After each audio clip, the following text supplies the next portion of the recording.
હે પદ્મલોચન, તમે કોણ છો? કમળ જેવા નેત્રો વાળી હે દેવી, આપ કોણ છો? અને આપને કયું દુઃખ છે?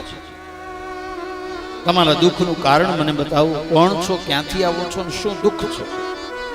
જ્યારે આટલું કહ્યું, નારદજી સનત કુમારોને કહે છે કે મેં જ્યારે આટલું કહ્યું ત્યારે એ દેવીએ કહ્યું કે અહમ ભક્તિર દીખ્યાતો ઇમો મે તનયો મતો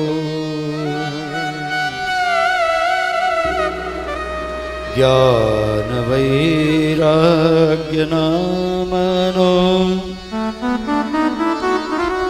કાલ યોગે નજર જરો. એ દેવીએ કહ્યું કે મારું નામ ભક્તિ છે. હમ ભક્તિ રીતિ ખ્યાતો ઇમૌ મે કનયો. તો આ મારા બે દીકરા છે. હું યુવાન છું ને, બે બંને ઘરડા થઈ ગયા, વૃદ્ધ થઈ ગયા છે. ઇમૌ મે તનયો મતો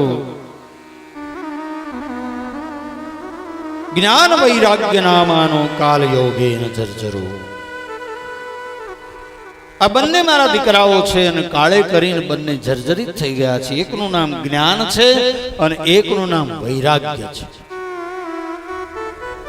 કાળે કરી અને બંને વૃદ્ધ થઈ ગયા છે. આ આજુબાજુમાં જે સ્ત્રીઓ દેખાય ને, ગંગાત્યા સરિતા શ્ચેમા મત્સેવાર્થમ સમાગતા.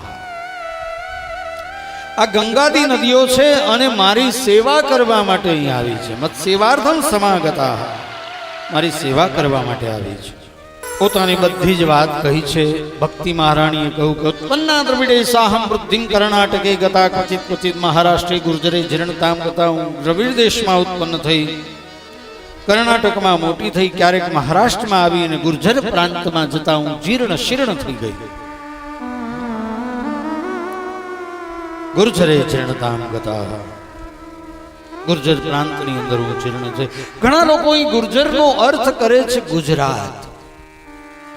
વાસ્તવમાં ગુર્જરનો અર્થ ગુજરાત નથી. ગુર્જરનો અર્થ છે ગુર્જર પ્રાંત છે, યુપીની બોર્ડર પાસે.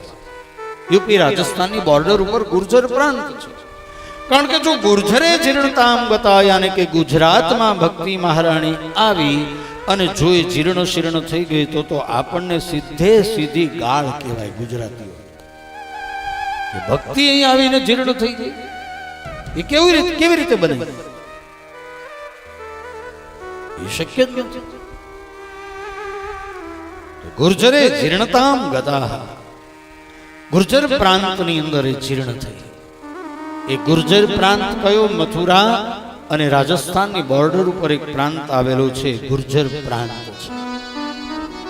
અને એ ગુર્જરે જીર્ણતામ ગતા.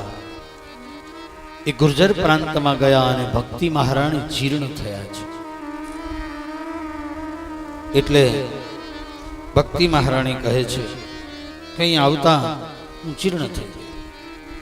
અને પછી ત્યાંથી વૃંદાવન નજીક થાય એટલે ગુર્જર પ્રાંતમાંથી વૃંદાવનમાં ગઈ. અને ભક્તિ મહારાણી કહે છે કે વૃંદાવનમાં હું જ્યાં આવી તો વૃંદાવનમાં આવતાની સાથે મને ફરી પાછું યૌવન પ્રાપ્ત થયું.